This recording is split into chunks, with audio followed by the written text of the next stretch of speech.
Hey guys. Tonight, we begin with a man so powerful, charming, and completely terrifying that surviving his attention was, basically, impossible.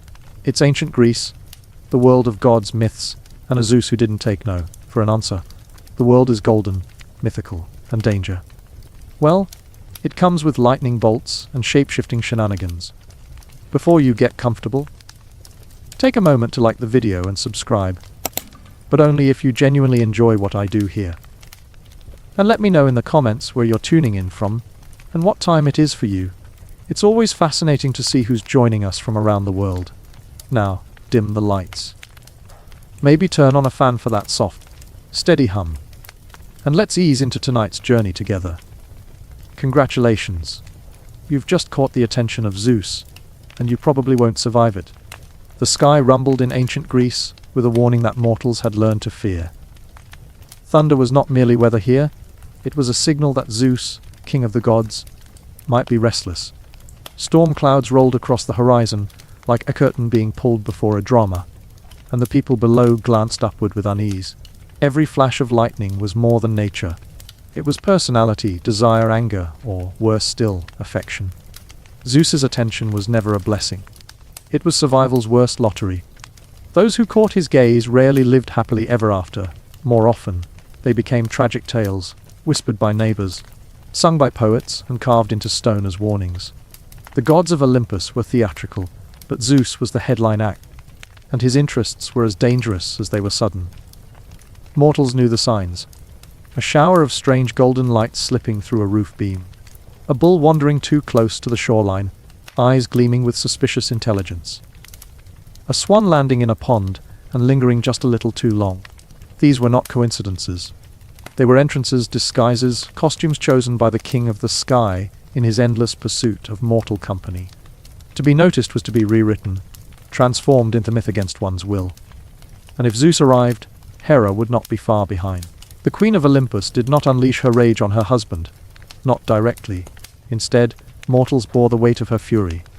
Women cursed, children abandoned to misfortune, entire families stalked by divine jealousy that never aged or tired. Hera's vengeance was creative, relentless, and legendary. To survive Zeus's glance meant, in truth, to endure Hera's wrath, and history showed that no mortal managed both for long. In the crowded agora of Athens, one could smell roasted lamb and olive oil, hear philosophers argue beside potters selling clay, feel the dust underfoot as sandals shuffled across the square. Yet above every ordinary noise was the silence that followed thunder. That nervous pause where everyone remembered that their lives were threads in the hands of capricious gods. Storms meant something. They always meant something. The myths are countless, each more unsettling than the last. Danab, locked away in a tower, thought stone walls could keep her safe, only for Zeus to pour through the ceiling as a golden rain. Europa, gathering flowers on the shore, believed a gentle bull was only a bull until it carried her across the sea. Leda found beauty in a swan before realizing beauty had sharp talons. Each story began with wonder, and each ended with ruin or transformation. Zeus's desire was not romance. It was conquest written in thunderbolts. Mortals could not refuse, nor could they escape. Their choices, their cries, their protests, were drowned by the voice of a god, whose whims echoed louder than storms. And when their stories were told centuries later, they were polished into legend, as though tragedy were entertainment and suffering a kind of theater. The dark side of Zeus is not merely myth. It is the unsettling truth that power, when unchecked, leaves wreckage behind. His gaze fell like lightning, sudden, brilliant, and destructive. And in every city, in every whispered prayer, there lingered one unspoken hope, not to be chosen. But storms still gathered, and thunder always returned. The thunder did not simply roll across the Greek sky, it stalked. It was not the casual weather of spring, or the announcement of rain on a farmer's field. Thunder in the ancient world was a personality, a signal, a mood. It was Zeus, king of the gods, making his presence known. The people below never quite relaxed when the heavens spoke like this. A farmer might keep hoeing his field. A philosopher might keep expounding to an unimpressed audience, but always there was that half-second pause in their rhythm. The small human hesitation that said, perhaps today the gods are paying attention, and perhaps that is not a good thing. For mortals, Zeus's attention was not a blessing. It was a catastrophe dressed as admiration. Those who caught his gaze rarely found themselves rewarded with simple affection or divine protection. More often, they were woven into cautionary tales, their names sung by poets, and recorded by playwrights as examples of what happens when the greatest of gods takes notice. If a mortal prayed for fortune, they prayed for Hera's kindness, Athena's wisdom, or Hermes' luck. Rarely did anyone pray for Zeus's love. Love was not the right word. It was conquest as sudden and consuming as lightning. The stories were everywhere. Children heard them around hearth fires, soldiers repeated them on campaign, and slaves whispered them while grinding grain. No one needed to be reminded of Danab, the princess locked in a bronze chamber by her paranoid father, only to find Zeus himself dripping through the ceiling as golden rain. Golden rain. As disguises went, it was impressive, if not entirely practical. The point, however, was clear. Not even prison walls could keep out the desires of Zeus. Dana's fate was sealed, and her child, Perseus, would grow up to wield a head full of snakes against the world. The story was dressed as destiny. But beneath the shine of prophecy was something darker, a young woman whose only crime was catching the god's interest. Or take Europa, plucking flowers by the sea. The day was quiet, the breeze light, the shore safe. Then a bull appeared, large, beautiful, and strangely tame. Europa climbed onto its back, laughing at the surprise, until the bull charged into the water, carrying her across the sea to Crete. That bull was Zeus, of course, in yet another disguise. The abduction became myth, and myth became celebration, as if being stolen by a god were a prize. No one asked Europa how she felt about being carried across the waves against her will. No one dared. These were not fairy tales. They were warnings disguised as legends. Mortals told and retold them to remind themselves attention from Zeus was not something to envy. It was something to avoid. In the bustling agora of Athens, the signs of this truth were stitched into daily life. Merchants shouted over one another. Pottery clinked as it was arranged for sale, smoke curled from grills where lamb fat sizzled, and children darted between stalls. The air was thick with the smell of olives, garlic, sweat, and dust. Yet even in the most ordinary of moments, thunder could hush the market. Heads would turn upward, eyes squinting against the sun, searching for clouds. For the Greeks, storms were not coincidences. They were narratives in motion. If the wind suddenly shifted, if lightning split the sky without warning, someone important, or unlucky, had caught the god's eye. What made Zeus so dangerous was not just his power, but his unpredictability. He was the ruler of Olympus, yes, the wielder of lightning bolts forged by the Cyclopes, the enforcer of cosmic order. But he was also whimsical, impulsive, as likely to disguise himself as an animal for amusement as he was to strike down an oath breaker with holy fire. For mortals, there was no preparing for Zeus. How does one defend against desire that can take the form of a swan? Against fury that can descend as a storm? Against curiosity that can sneak through keyholes in the form of light? And then, always, there was Hera. If Zeus's love was destructive, Hera's jealousy was apocalyptic. The queen of the gods could not stop her husband's wandering eye. That much was clear. But she could unleash her wrath on those mortals unlucky enough to be chosen. You, a priestess of Hera herself, learned this with exquisite misery. Zeus, enchanted by her, cloaked the earth in clouds and pursued her. Hera, suspicious, caught sight of the affair. To protect Io, or perhaps to disguise his crime, Zeus transformed the girl into a white cow. Hera was not fooled. Instead of mercy, she tethered Io to torment a gadfly that stung her endlessly, driving her across the earth in pain. This was divine jealousy, not tempered by reason or pity, but eternal and relentless. Every myth told the same truth in different costumes. To be noticed by Zeus was to be dragged into Hera's warpath. No mortal could endure both. If lightning didn't ruin you, Hera would. The Greeks themselves were not naive about this.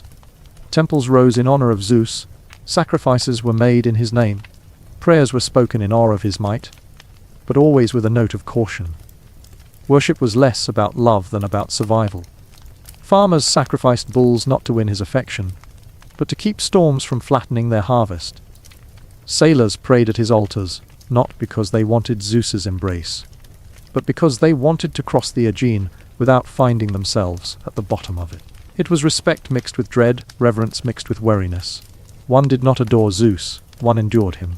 Even the poets, who so often polished the gods into symbols of grandeur, betrayed unease when they spoke of Zeus's romances.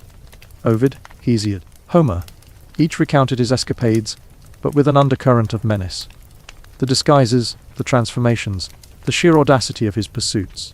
These were not gentle tales. They were storms in human form, chaos draped in charm. Imagine the ordinary women and men who lived in the shadow of these stories. A shepherd girl, hearing thunder as she gathered her flock, might cross herself with fear, muttering a prayer that the storm passed quickly. A mother, telling her daughter the story of Leda and the swan, might lower her voice, her words less about legend and more about warning. Fathers might lock their daughters in towers, as Dana's father did, believing walls could guard against divine notice. Of course, walls did not matter. Nothing did. The air in Greece was always heavy with the knowledge that gods walked too close. And among them all, Zeus walked closest of all. The myths never let mortals forget it. One by one, names accumulated. Callisto, a follower of Artemis, transformed into a bear Samael, burned alive when she asked to see Zeus's true form. Ganymede, a beautiful boy carried into the heavens to pour wine for eternity. Each story dressed as grandeur, each story ending in ruin. And yet, the stories endured not simply because they were tragedies, but because they explained the inexplicable. Lightning was not random. Storms were not chance. The dangerous, consuming whims of life were given a face, a bearded man with a thunderbolt in his hand and desire in his eyes. Zeus was explanation made flesh. His cruelty made the world's cruelty legible. So the people kept telling the tales, not because they enjoyed them, but because they needed them. And always, in every tale, the lesson remained the same. One does not survive the attention of Zeus. The city streets whispered reminders of Zeus's meddling in every corner. Market stalls sold amphorae painted with heroic deeds. But look closer and notice what those painted heroes often carried with them. The burden of a father they never asked for. Perseus, Heracles, Minos, half godchildren born not of consent but of conquest. Striding through myth with destinies both glorious and cursed. To admire the heroes was to acknowledge the wreckage left in their wake. Mothers abandoned. Families torn apart.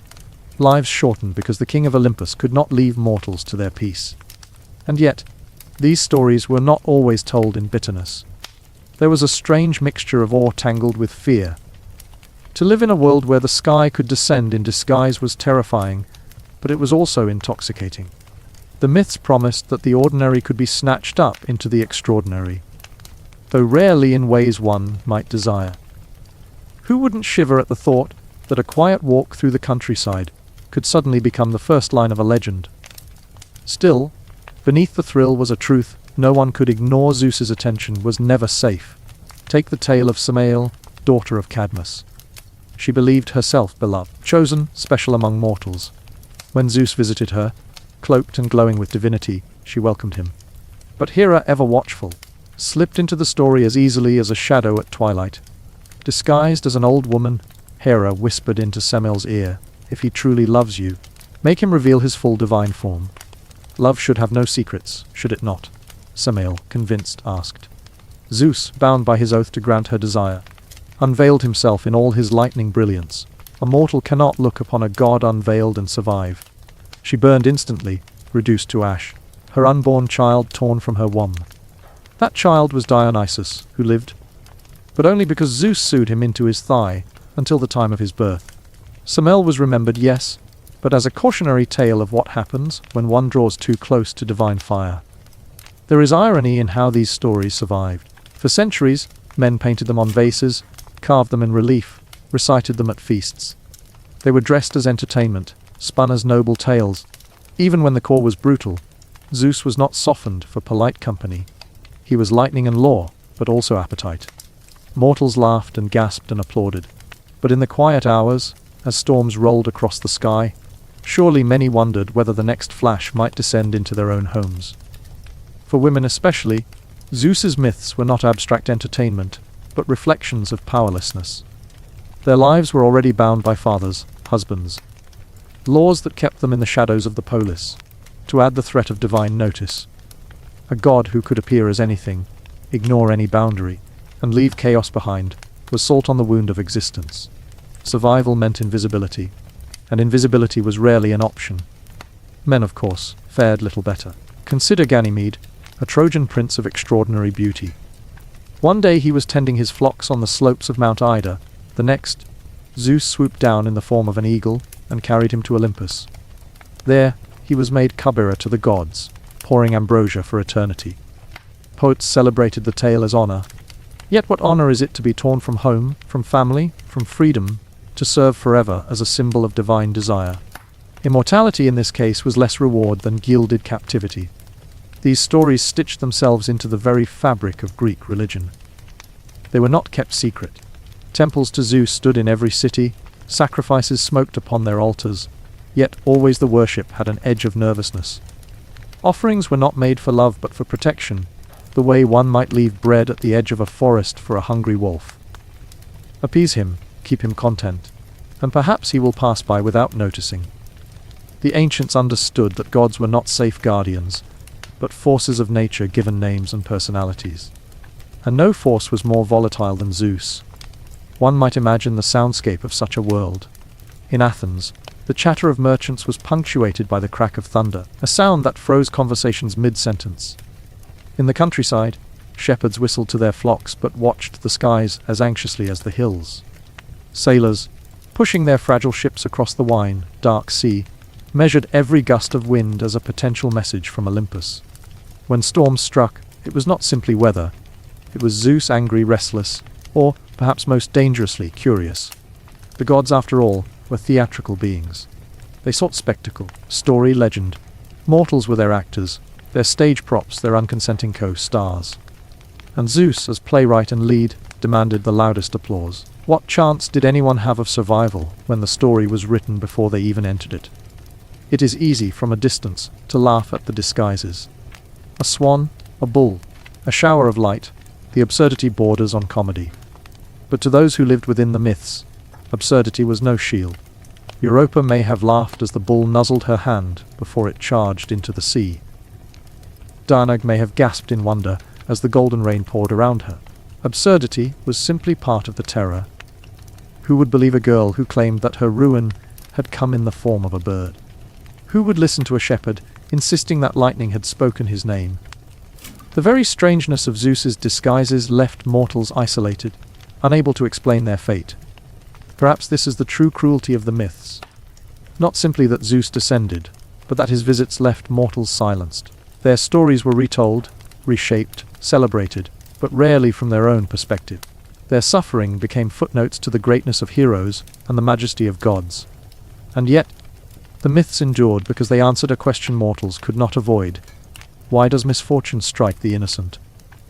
Why does beauty draw danger? Why does the world take without reason? The answer was Zeus.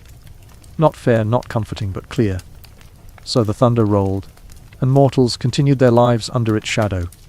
Every meal cooked, every child born, every ship launched carried the silent prayer, "Not me, not today." Because when Zeus noticed, survival was no longer possible. The chapter of Zeus's gaze is endless. His affairs produced lineages that shaped the Greek world, heroes who toppled monsters, and dynasties that claimed divine blood as proof of their right to rule. But behind every glorious birth was a story of fear, loss, or violence. Glory and ruin shared the same cradle. Even kings were not safe. Consider King Lycaon of Arcadia, who dared to test Zeus by serving him human flesh disguised as a meal. The king thought himself clever, thought perhaps the god would not notice. Zeus noticed. In fury, he transformed Lycaon into a wolf, condemning him to stalk the wilderness as a beast. Here, again, is the paradox. To be ignored by Zeus was to live a short, ordinary life. To be noticed by Zeus was to become unforgettable, but at a cost no one would willingly pay. The Greeks laughed nervously at these tales, told them at festivals, painted them on vases. But always, at the edge of the laughter, was the knowledge that the gods were still watching. And Zeus, more than any, was always listening. So thunder kept stalking the skies, a sound both ordinary and divine. Farmers kept glancing upward. Mothers kept warning their daughters. Priests kept burning offerings to distract a king in the clouds. Survival was a game of chance, and the dice was Zeus's alone to throw. And when lightning split the sky, mortals remembered one truth above all: no one survives the attention of Zeus. The storm always returned, and it was only a matter of time before his gaze fell again. The gods, much like humans, were rarely content with a single emotion at a time. Love could fester into jealousy, awe could sour into resentment, and victory was often just the appetizer to vengeance. For mortals caught in Zeus's orbit, it wasn't enough to survive the thunderbolt. They also had to endure the storm that followed. And that storm had a name: Hera. If Zeus was the great skyfather, adored and feared as the wielder of lightning, then Hera was the quiet terror of Olympus, cloaked in regal dignity, her smile never quite reaching her eyes. Queen of the gods, guardian of marriage. Ironic, perhaps, since her own marriage was a tapestry stitched together with betrayal. Mortals worshipped her in grand temples, yes, but never lightly. Hera was the sort of deity who remembered names, and not in the warm, grandmotherly way. No. Hers was the kind of memory that weighed like a debt ledger. You see, when Zeus cast his eye toward some unsuspecting maiden, or hapless shepherd boy, the damage did not end when he vanished back into the clouds. Hera's attention trailed after him like smoke, and unlike Zeus, she did not forget. For Hera, the offense was double. First, she had been humiliated by her husband's wandering. Second, the mortal had the audacity to exist as proof of it, and Hera could not punish Zeus, not directly, anyway, not without inviting the chaos of Olympus itself. So she punished the mortals. Imagine living under such a regime. Not only might the king of the gods descend upon you disguised as livestock, but the queen might destroy your life afterward for the inconvenience. It's the divine equivalent of being struck by a car, surviving, and then being fined by the city for denting the hood. Take Poro, for instance. She was a priestess of Hera herself, devoted, pious, minding her duties. But devotion was no shield against Zeus's appetite. He came to her in secrecy, shrouded in clouds, when Hera grew suspicious, and Hera was always suspicious. Zeus panicked. His solution: transform you into a cow. Yes, a cow. White, sleek, wide-eyed. If Zeus had been thinking clearly, perhaps he might have chosen something less obvious. But alas, panic rarely inspires genius. Hera was not fooled. With a smile colder than marble, she accepted the cow as a gift. Imagine Zeus's face. He had effectively wrapped up his lover with a bow and handed her to his wife. Hera then set Argus, a giant with 100 eyes, to watch Io. No escape. Wherever she grazed, Argus's eyes followed. When she blinked, 50 more eyes blinked back. Even at rest, some of those eyes remained open. There are worse prisons, perhaps, than a field under surveillance, but few so humiliating. Eventually Zeus dispatched Hermes to free her. Hermes, quick with wit and quicker with a flute, lulled Argus to sleep and cut off his head. Hera, undeterred, sent a gadfly to torment Io, stinging her relentlessly until she wandered the earth in madness. Picture it: from priestess to cow. From cow to fugitive, her very name etched into geography. The Ionian Sea, the Bosporus. Cows crossing. Io's suffering stretched across the map, because Hera's anger was not bound by borders. And this was just one story among dozens. The Greeks told these tales with the same hushed reverence one might tell ghost stories around a fire. Children learned quickly that divine love was never free. If Zeus lifted you up, Hera dragged you back down, often harder than gravity itself. And the cruelty was not random. Hera was deliberate, precise, a strategist of suffering. Consider Heracles, perhaps the most famous of Zeus's illegitimate offspring. His very name, ironically, means glory of Hera. A bitter jest, since Hera loathed him from birth. She sent snakes into his cradle, hoping the infant would be strangled before he ever drew breath. Instead, Heracles grasped the serpents in his tiny fists and crushed them, laughing as though they were toys. For most mothers, that might have been impressive. For Hera it was infuriating. She bided her time, and when Heracles reached manhood, she struck harder. Driving him into a frenzy, she made him slaughter his own wife and children, an act that haunted him for life. The famous 12 labors were not noble quests freely chosen. They were punishment, penance forced upon him, because Hera would not allow him peace. Every lion slain, every hydra beheaded, every Augean stable scrubbed was soaked in Hera's relentless pursuit of vengeance. It's worth pausing here. The greatest hero of Greece, celebrated in temples and songs, existed not because of divine favor, but because of divine hatred. If Zeus's stories taught mortals to fear desire, Hera's taught them to fear aftermath. The gods did not simply leave once the act was done. They lingered, their grudges as immortal as their bodies. In this sense, Hera embodied a truth the Greeks understood intimately.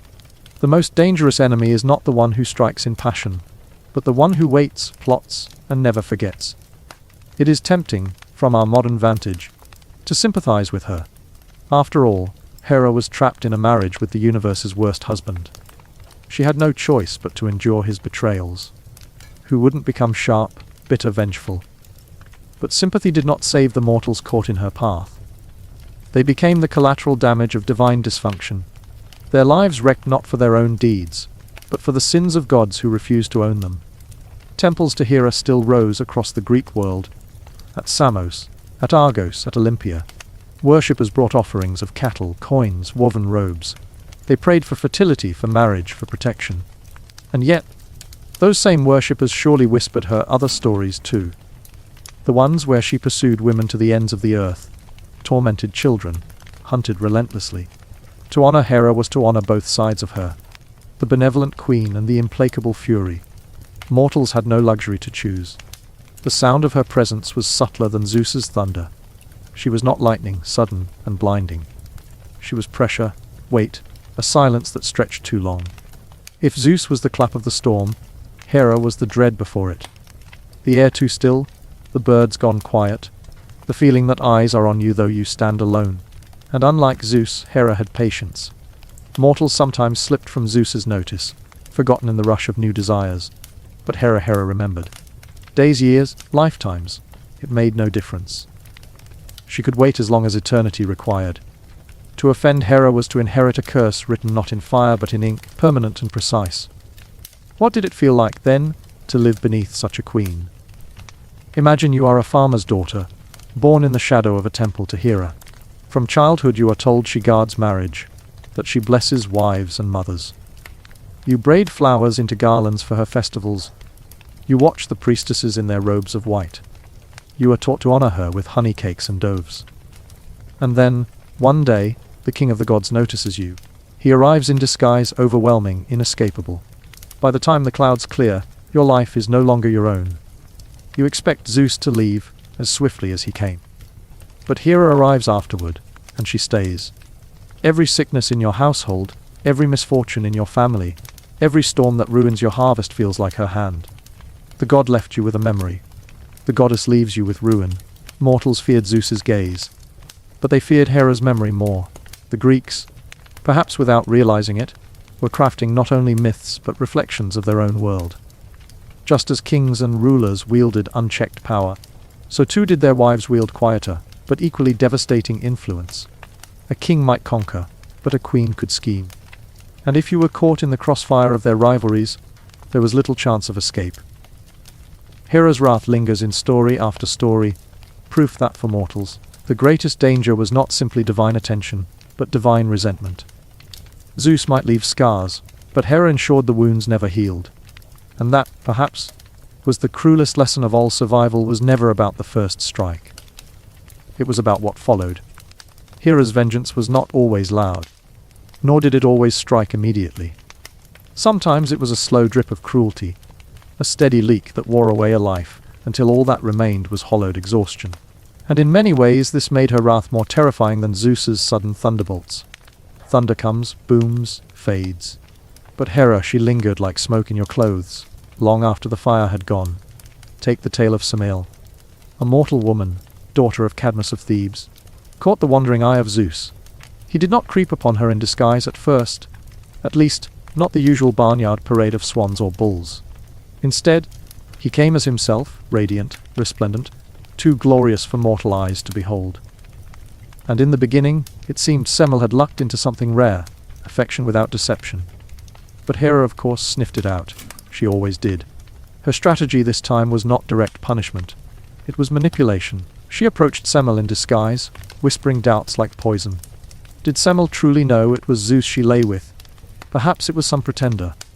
Perhaps, if it truly were the king of the gods, he would prove it. Hera planted suspicion as easily as planting seeds, and mortals, fragile as they were, tended those seeds with fear, so Semele asked Zeus to appear in his true divine form, not the gentler guise he used for mortals. Zeus, bound by oath, agreed. He came blazing, crowned with fire, clothed in lightning. And Semele, mortal flesh and blood, burned away instantly, consumed by the very proof she had demanded. Out of her ashes Zeus snatched their unborn child, sewing him into his thigh until he was ready to be born. That child became Dionysus, god of wine, ecstasy, and madness. But Semele was ash, another mortal carved into a cautionary tale by Hera's sly hand. Notice the method here. Hera did not swing the sword herself. She coaxed Semele into destruction, let suspicion and vanity do the work. It was elegance disguised as cruelty, cruelty disguised as elegance. And the lesson travelled further than Thebes mortals learned, not only to fear Hera's open fury, but also her whispered schemes. She could be thunder, but she could also be suggestion. But sometimes thunder was precisely her instrument. Consider Leto, a Titaness, who bore the misfortune of Zeus's affection. Pregnant with his twins, she found herself hunted across the earth, harried by Hera's endless spite. No land, no island dared offer her refuge, for Hera had forbidden all from sheltering the expectant mother. Imagine the desperation. Swollen belly, feet raw from wandering, every door closed, every harbour denying entry. Finally, a floating island, Delos, barren and windswept, gave her sanctuary. There, amid the scraggly rocks and whispering waves, Leto delivered Artemis and Apollo, twin gods who would later wield their own dazzling arrows of power. But Hera had made sure the birth was misery, a labour not of hours but of days, dragging on until even the unborn gods felt the weight of their grandmother's wrath. This was Hera's pattern: deny peace, deny refuge, deny dignity.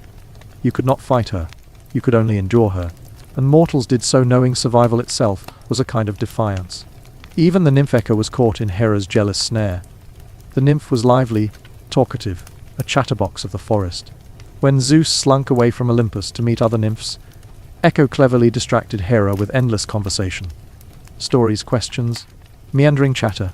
She wrapped Hera in words like ivy. It worked for a time. But Hera, eventually realizing she had been duped, cursed Echo. From that day forth, the nymph could only repeat the last words spoken to her. Her wit, her voice, her laughter, all reduced to an empty reflection. Echo's name became her prison, her voice a hollow parody of communication. It was Hera's revenge in miniature, not death, but a life distorted. And mortals understood. Hera did not always kill. Sometimes she made life unlivable. Hera's cruelty, however, was not limited to Zeus's conquests. She extended her fury to their children, symbols of her humiliation. We've already spoken of Heracles, her eternal target. But consider Hephaestus, too. Though in some versions he was her son by Zeus, in others he was born of Hera alone, without a father. In both tellings, Hera despised him for his deformity, casting him from Olympus as an infant. He plummeted for 9 days before landing in the sea, where Thetis and Eurynome raised him. Think about that 9 days of falling. Hera did not merely abandon her child, she condemned him to an endless descent. He survived, yes, but bore the limp forever.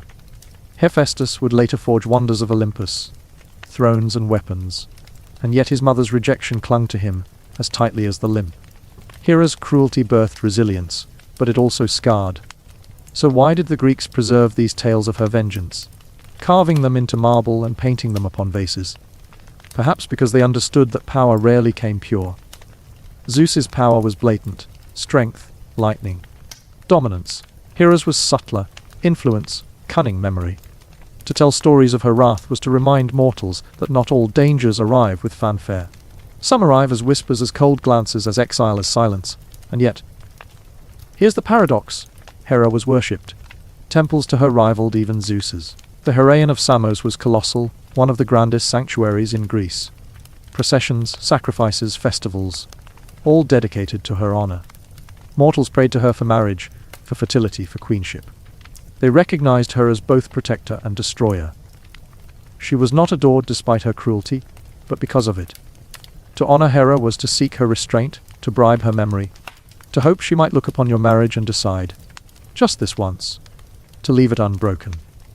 In truth, Hera embodied something mortals knew intimately, the fragility of security.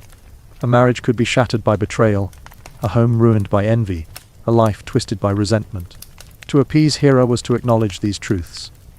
The gods, after all, were not merely divine figures, they were mirrors of human life, magnified to divine scale. Hera was jealousy given immortality. She was the H of humiliation carved into a goddess. The storytellers, of course, could not resist seasoning these grim lessons with irony. They would wink as they told of Hera, goddess of marriage, endlessly humiliated by her own husband's infidelities. It was cosmic satire, the universe's most dysfunctional couple presiding over humanity's most sacred institution. Mortals, listening, might have chuckled nervously. After all, if the gods themselves couldn't keep their union steady, what chance did mere mortals have? And this, perhaps, was why Hera frightened more than Zeus. Zeus's conquests were legendary, yes, but they also felt distant. You might avoid his gaze by living humbly, by praying he never descended upon your meadow. But Hera represented something universal. Everyone at some point felt jealousy. Everyone knew resentment. Everyone had watched love sour into bitterness. Hera was terrifying because she was familiar. Her myths warned mortals that love could curdle, that devotion could twist, that loyalty might be punished rather than rewarded. And they reminded them that power, once slighted, rarely forgave. You could bow, sacrifice, pray, but Hera's ledger was written in ink no offering could erase. And yet, there was a strange dark comfort in these stories. For all her cruelty, Hera was consistent. You always knew where you stood with her beneath her suspicion, beneath her scrutiny. Zeus might forget you tomorrow, distracted by a new face, but Hera would not. She was terrifying, yes, but she was reliable in her terror.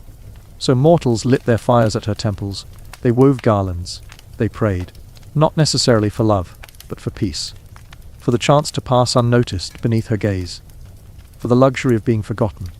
Because in a world ruled by gods as volatile as the stormy Aegean, sometimes survival was not about winning divine favor.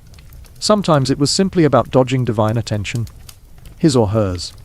And in that cruel cosmic theater, Hera remained the shadow beside the throne.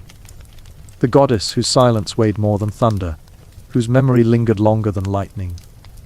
The queen who reminded mortals, time and again, that the most dangerous punishment was not the strike itself, but the fact that gods, unlike men, never forgot.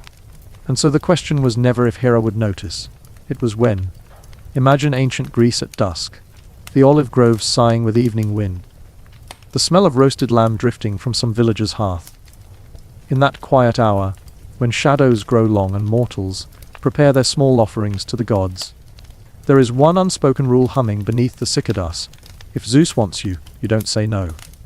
The lightning may sleep for a time, the thunder may mutter far off across the sea, but the storm is always listening.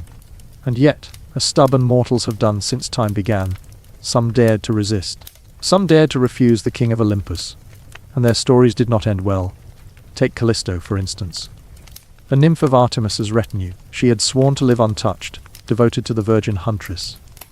Day after day she roamed the forests, bow slung across her back, hair unbound, skin bronzed by sun and river. She was happy enough in her vows, content in the sisterhood of Artemis, until Zeus's gaze fell upon her. It began, as it often did, with watching. A god hovering above the trees, his form hidden in cloud or shadow, eyes following her every stride. Then came the deception. He disguised himself as Artemis, the one figure Callisto trusted above all others. When the nymph turned, expecting to see her goddess, she instead met Zeus's arms. His touch forced upon her, his will unbreakable. Here the story could end, but it worsens. For when her belly swelled with the child, Artemis discovered the betrayal. Oath broken, vow shattered, Callisto was cast from the circle of the hunt. Once praised as pure, now shamed as impure. She bore the weight of Zeus's violence, but suffered for it as though it were her fault. When Hera noticed the child, her fury blazed. She transformed Callisto into a bear, lumbering and lost, robbed even of her human form. Years later, her son Arcas, grown and hunting, nearly slew her. Only Zeus intervened, sweeping mother and son into the sky, where they became constellations. Ursa Major and Ursa Minor. The Great Bear and the Little Bear. Beautiful, yes, but also eternal punishment. Callisto became a star because she had said no, and her no had not been enough. Think of that the next time you look at the night sky, glittering myths above. Constellations that are less twinkling guides, and more eternal crime scenes. Every line connecting stars is a story, and many of those stories are mortals who resisted Zeus and paid with their lives, their bodies, their very humanity. Another tale whispers from the city of Aegina, where a maiden named Aegina herself became the object of Zeus's desire. He swept her away, as casually as you might pluck a flower from the roadside, spiriting her to a remote island. Her father, the river god Asopus, raged and pursued, demanding his daughter back. But Zeus, high-handed as ever, had no interest in mortal father's feelings. He struck Asopus with thunder, seared the river with fire, and kept the girl. The island, once nameless, became known as Aegina, branded forever with her abduction. There was no trial, no appeal, no justice. The girl had no choice. Her father had no power. The god's desire was law. Mortals who resisted might cry out, but their cries became rivers choked with ash, smoke, silence. But perhaps the most haunting story of refusal belongs to Niobe, though her quarrel was not with Zeus himself, but with the divine order he embodied. Niobe was a queen of Thebes, proud and radiant, mother of many children. She stood one day before her people and sneered at the worship of Leto, mother of Apollo and Artemis. Why honor Leto, she demanded, when Niobe herself had birthed more sons and daughters than the goddess? Mortals gasped.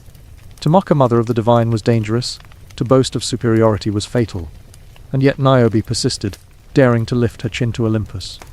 The answer came swiftly. Apollo and Artemis descended, bows strung with deadly arrows.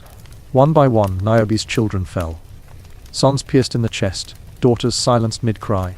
The palace became a slaughterhouse, each room echoing with screams, each stone soaking in grief. Niobe, once proud, was reduced to a weeping shell, her tears endless, unstoppable. The gods transformed her into stone, but the stone wept still, a rock bleeding water upon Mount Cyplus. Niobe's defiance did not end with her voice. It ended with silence. Her no became a monument, a cliff that cried for eternity. Mortals watching these tales unfold must have felt the chill. You could be pure as Callisto, devoted as she was, and still be broken. You could be beloved as Aegina, cherished by your father, and still be stolen. You could be mighty as Niobe, mother of many, queen of Thebes, and still be cut down. Refusal was not protection. Refusal was simply a slower death. But perhaps no story captured the hopelessness of mortal resistance better than that of Sisyphus. A king of Corinth, sly and clever, he once exposed Zeus's kidnapping of the river, nymph Aegina. For his boldness, he was condemned. His punishment is famous even now, to roll a stone up a hill, only for it to tumble back down, eternally. Each push a no, each tumble the reminder that no was useless. Resistance itself became the punishment. Sisyphus defied Zeus by speaking truth, and truth became his prison. And then there was Ixion, mortal king, who went further still. He dared to think himself the equal of the gods. Welcomed once to Olympus, he gazed upon Hera and desired her. Zeus, testing him, fashioned a phantom cloud in Hera's likeness. Ixion, foolish and lustful, embraced it, believing himself triumphant. From that cloud union was born the race of centaurs, wild and ungovernable. For his crime, Ixion was bound to a flaming wheel, forever spinning across the heavens. His desire, his presumption, his refusal to recognize divine boundaries left him not simply punished, but obliterated into endless motion. To deny Zeus, or to rival him, was the same thing, a wheel that never stopped turning. All these stories bled into one another, retold by firesides, etched into pottery, sung by poets. Mortals listened and learned you could not win. You could not say no and expect the world to remain whole. Even when you tried, even when you resisted with purity, with cleverness, with silence, the gods would twist it against you. And yet, in this despair, there was a strange resilience. The Greeks told these tales not merely to frighten, but to explain. They saw in Zeus's assaults not just tyranny, but the unpredictable cruelty of fate itself. Life could strike at any moment. Plague, war, storm, famine. You might refuse, you might fight, but fate, like Zeus, never listened. The myths became metaphors for survival in a world that was never safe. Still, storytellers could not resist a touch of humor amid the dread. Imagine sitting in an Athenian symposium, wine warm in your cup, and hearing some bard describe Zeus turning into a swan, or a bull yet again. The listeners would chuckle. Gods behaving badly was funny until it wasn't. And the humor sharpened the fear. Because everyone knew, beneath the laughter, That saying no to Zeus was like saying no to the weather. You could shout at the sky, wave your fists at the storm, but the rain would fall anyway, drenching you until your defiance dripped away into puddles. These myths carved themselves into the Greek soul. Every temple, every offering, every sacrifice was shadowed by them. To resist Zeus was to resist the very order of the cosmos. And mortals, frail as reeds in a river, were swept along whether they wanted to be or not. Callisto's stars still wheel above us. Niobe's rock still weeps. Sisyphus' stone still tumbles. Ixion's wheel still spins. Aegena's island still rests upon the sea. The world itself is dotted with the fossils of resistance, reminders that the gods did not tolerate no. And so the lesson lingered, whispered through centuries. When Zeus looks at you, don't resist. Don't fight. Don't even speak. Because the stories of those who did are not merely myths, and are warnings, and warnings, when written in lightning, tend to last forever. The ancient Greeks liked to say that Zeus could take any form he pleased. That is a terrifying sentence if you pause to consider it. Any form. A cloud, a bull, a swan, even a golden shower of coins. And unlike mortals, who might throw on a fake beard or a clumsy cloak to sneak past recognition, Zeus perfected metamorphosis with the same ease that you or I change socks. The problem, of course, is that he did not use this talent for parlor tricks or party entertainment. He used it for pursuit. Disguise was the weapon, and mortals were the prey. The myths that tell of these disguises are some of the most famous in Greek tradition. Beautiful paintings of Europa riding a bull, Leda cradling a swan, Danag bathed in radiant gold, but peel away the sheen, and what you find is dread. These women did not choose Zeus. He chose them. And when the god of thunder comes knocking, it rarely matters whether the door is locked. Imagine, then, the story of Danab, daughter of King Acrisius of Argos. She was locked in a bronze chamber by her own father. This was not parental affection gone wrong. This was prophecy. The oracle had warned Acrisius that his daughter's son would one day kill him. A sensible man might seek therapy, or at least consider not angering fate. Acrisius chose another path, locked the girl away, high above the world, in a tower of gleaming metal, with no window wide enough for touch, no door open to mortal suitors. He thought himself clever.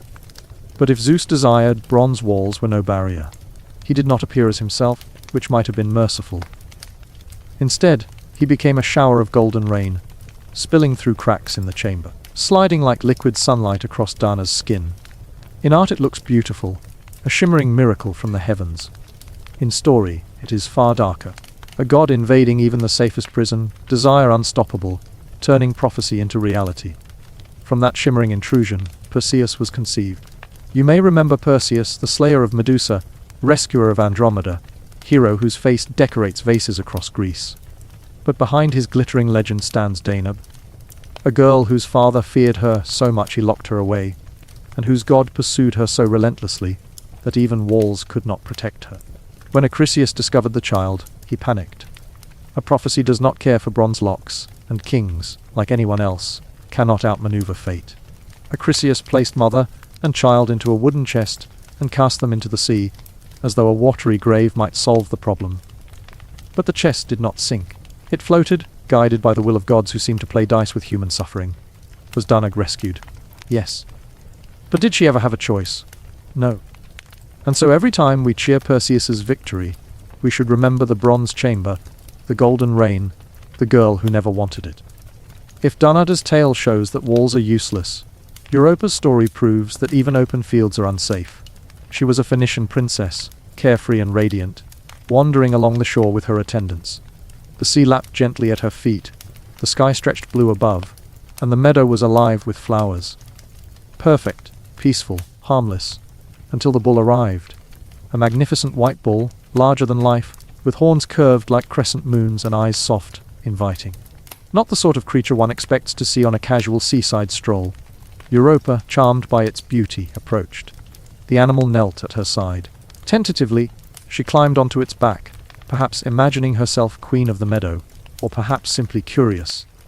In that instant, the bull surged forward, muscles rippling, hooves pounding sand, plunging into the surf. Europa clung to his back, terror replacing curiosity, as waves rose around her. The bull swam, unstoppable, across the Mediterranean, carrying her far from home, far from safety, to the island of Crete. There, Zeus revealed himself. The bull was no beast, but the god himself. Europa, stolen, was crowned queen not by choice, but by circumstance. The Greeks loved this story. They painted it on pottery, carved it into reliefs, retold it in song. To them, Europa symbolized a continent itself, Europe named after the girl. It is ironic, perhaps cruel, that the continent would carry the name of a woman whose most famous act was being abducted by a god. When you stand in modern Europe, remember, the land is named for a victim. Her story was not a triumph, but a theft. And yet from her union with Zeus came sons who became kings, who founded dynasties, who shaped myth itself. The Greeks always wove legitimacy out of violation. To them, power justified its own birth, no matter the horror of conception. And then there is Leda, whose encounter with Zeus might be the most infamous of all. She was queen of Sparta, wife to King Tyndareus, living a life that was, by mythic standards, fairly stable. Enter Zeus again in disguise. Not a bull this time, not a golden shower. This time a swan. Yes, a swan. That elegant bird gliding across lakes, white feathers shining, neck curved like a bow. Lovely from a distance, yes, but unnerving up close. Swans, as anyone who has wandered near one in a park knows, are vicious. Their wings can break arms, their beaks bruise flesh, their hisses are serpentine. Now imagine such a bird descending from Olympus, not gentle but relentless. Zeus, cloaked in feathers, swept upon Leda by the riverbank. Art often softens the moment, painting her reclining, graceful, the swan draped across her lap. But in the older whispers of the tale, there was no gentleness. The swan forced itself upon her, wings wrapping like shackles, neck pressing her down. From this violation came children Helen, whose beauty would spark the Trojan War, and the Dioscuri, Castor and Pollux. Once again, legends of glory were born from a woman's lack of choice. And so the pattern repeats. A chamber, a meadow, a riverbank. A girl, a woman, a queen. A disguise, a trick, a force. And always, always, the same ending: Zeus triumphant, mortals silenced. The Greeks turned these stories into epics, into foundation myths, into celebrations of lineage. But underneath the marble shine, they are grim. They are not love stories, no matter how often poets tried to polish them into romance. They are warnings. No matter how high the wall, how wide the sea, how powerful the husband, Zeus could come, and he would. It is tempting to laugh at the disguises, the bull, the swan, the golden rain. They sound absurd, almost comical, like myths spun by drunken poets at a symposium after too much wine. But the absurdity is a mask for something darker. The disguises were not random. Each form was chosen carefully, crafted to bypass trust. Danae could not fear golden light. Europa could not fear a docile bull. Leda could not fear a bird's approach. The disguises lulled them into safety, so that when Zeus struck, resistance was impossible. Even in mythology, even in dreams, predators use charm before they use force. What makes these tales linger is not only the horror, but the way they shaped identity. Perseus, hero of heroes, owed his life to Danae's chamber.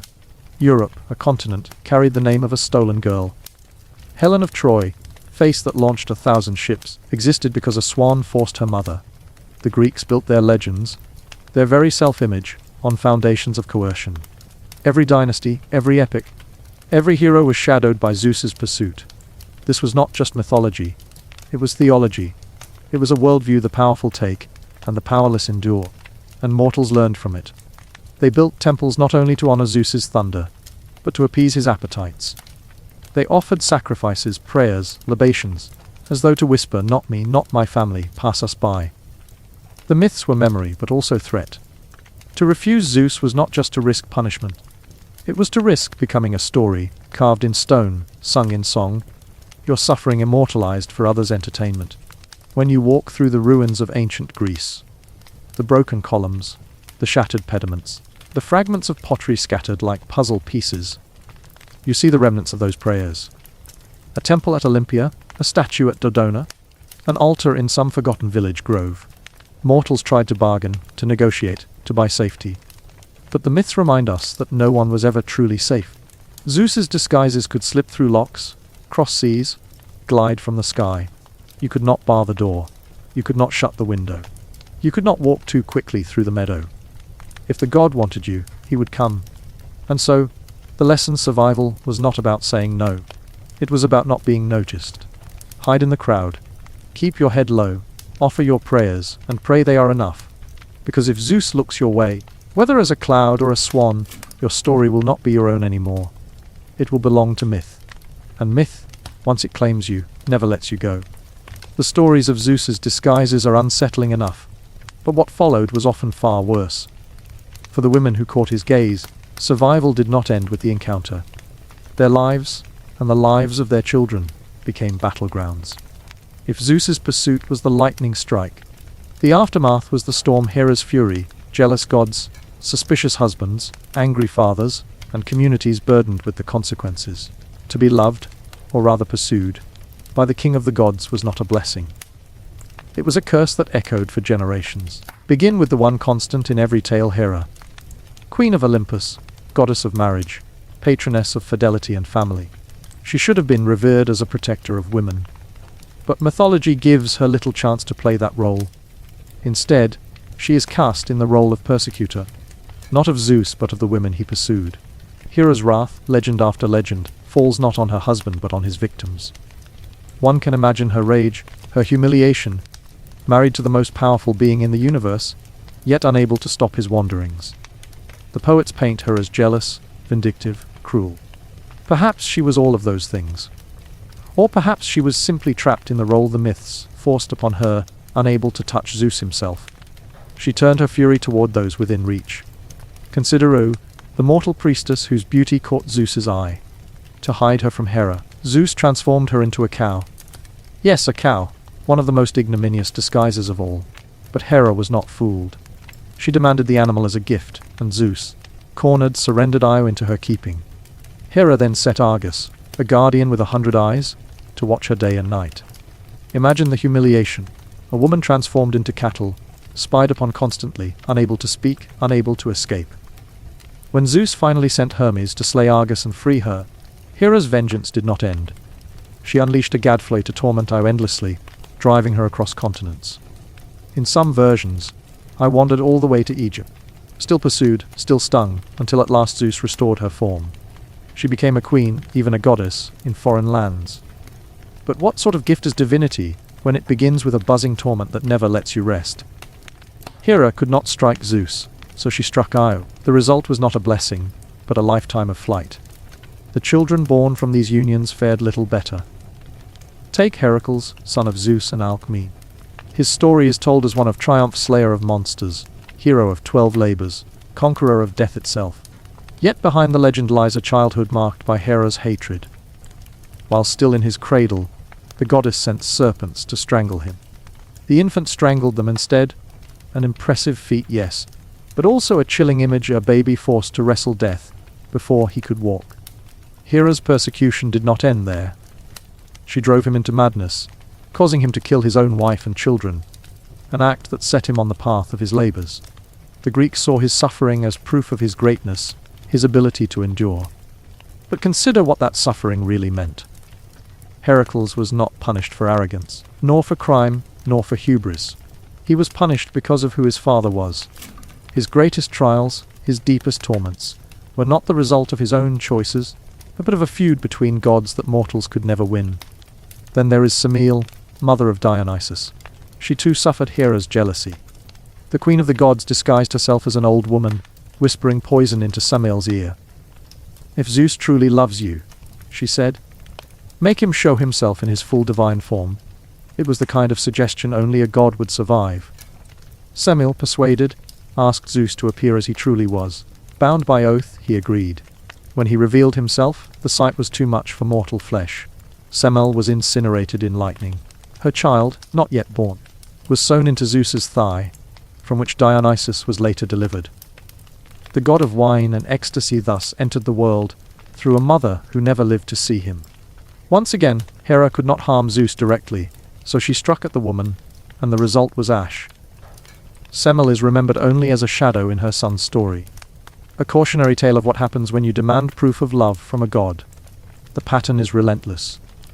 When Zeus turns his eye upon a mortal, their fate is sealed. If Hera does not strike them down, their community does. Take Danag once more. After the golden rain left her pregnant, her father Acrisius locked her and her infant son into a chest and cast them into the sea. Survival was a miracle, but it came at the cost of exile, fear, and constant danger. Europa, carried across the sea by the bull, was never allowed to return to her homeland. She became a queen in Crete, yes, but also a stranger forever cut off from her family. Even Leda, though her story softens in later retellings, was left with children who would tear the Greek world apart. Helen, whose abduction by Paris led to the Trojan War, and Clytemnestra, whose rage at her husband Agamemnon would bring bloody retribution. The aftermath of Zeus's visitations was not peace. It was chaos, war, blood. And what of the men? Husbands, fathers, kings. They too bore the weight of Zeus's pursuits. Imagine Tyndareus of Sparta, husband of Leda. His wife bore children that were not his, children who would shape the destiny of Greece. What does it mean to raise the offspring of a god, knowing that they are yours only in name? Consider Amphitryon, husband of Alcmene. His wife was tricked into lying with Zeus, who took Amphitryon's own form to deceive her. When she bore Heracles, Amphitryon accepted him. But how could he ever be certain which child was his, and which was the god's? Even Acrisius, who thought himself clever by locking Danag away, found himself undone by fate. The prophecy that her child would kill him came true. Perseus, grown to manhood, accidentally struck his grandfather with a discus, ending his life. No wall, no chest, no lock, no exile could prevent the destruction Zeus left behind. What is striking is how the Greeks turned these tragedies into foundations of glory. Heracles was honored as the greatest hero, his suffering transformed into proof of strength. Dionysus, born of a burning mother, became the god of liberation, of wine, of ecstatic release. Perseus, child of the golden rain, slew monsters and rescued maidens. The pain of their mothers, the torment of their families, was glossed over. The suffering was necessary, the myths seem to say, for greatness to be born. And so, again and again the cycle continued. Women pursued, Hera enraged, children cursed, stories woven. The cost was immense, but the Greeks accepted it. After all, who could defy Zeus? And yet beneath the grandeur, the darker truth remains. These were not tales of choice, they were not romances. They were cautionary tales told as triumphs. They taught mortals that the gods were untouchable, that their will was law, that survival meant endurance rather than resistance. When Hera punished, she was not simply jealous. She was enforcing a cosmic order in which Zeus could not be challenged. When children suffered, it was not accidental. It was the price of power, written into the bones of myth. Perhaps the most haunting lesson is that no one escaped unscarred. Women lost their freedom, their lives, their voices. Children bore curses, destinies of suffering, wars fought in their names. Men lost wives, honor, lineage. Hera lost her dignity, forced to lash out at victims rather than strike her husband. And Zeus, he lost nothing. He remained on Olympus, thunderbolt in hand, unshaken, unpunished, eternally triumphant. The storm always passed for him. It never passed for anyone else. So when the Greeks prayed, when they sacrificed, when they whispered to the sky, it was not only reverence, it was fear. They knew that to catch the eye of Zeus was to invite ruin. Better to go unnoticed. Better to remain in the shadows. For those who drew his gaze, the price was always too high. It begins not with swords, nor with ships, nor with the clang of bronze against bronze, but with a choice. Or rather, the illusion of choice. A single apple, golden, gleaming, inscribed with 3 words. To the fairest. A gift from Eris, goddess of discord, who had not been invited to a wedding. Because of course she hadn't. Who would invite discord to a banquet? But Eris had her ways. She rolled that apple across the polished floor of a divine feast, and 3 goddesses bent to claim it, Hera, Athena, and Aphrodite, each certain of her beauty, each certain of her right, each unwilling to yield. And there, my dear listener, is the spark, not of romance, not of admiration, but of war, and all of it in a way tied back to Zeus. Zeus, unsurprisingly, wanted nothing to do with the quarrel. He was clever in his cowardice. He knew better than to declare one goddess more beautiful than the others. His thunderbolts could split mountains, but they could not shield him from Hera's glare, Athena's wit, or Aphrodite's charm. So he did what any powerful man often does when faced with domestic turmoil. He delegated. He chose Paris, a mortal shepherd prince of Troy, to make the judgment, and in that choice lay the seeds of ruin. Paris did not ask for this role. He was content in his fields, tending cattle on Mount Ida. living quietly away from the bustle of courts and thrones. But when three goddesses appear before you, shimmering with divine light, demanding you decide who is the fairest, what choice do you truly have? Refuse and risk divine wrath. Choose and make two eternal enemies. It is the kind of dilemma Zeus excelled at avoiding, always finding someone else to bear the burden. Mortals, after all, are expendable. And so Paris judged. Each goddess tempted him with a bribe. Hera offered power, kingdoms, dominion, an empire stretching across the world. Athena offered wisdom and victory, the glory of unbroken triumph in battle. But Aphrodite offered something subtler, something Paris, young and impressionable, could not refuse. She promised him the most beautiful woman alive.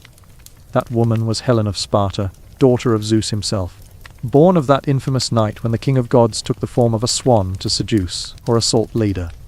Helen, whose face poets would later claim launched 1,000 ships, though in truth she had very little say in whether they sailed.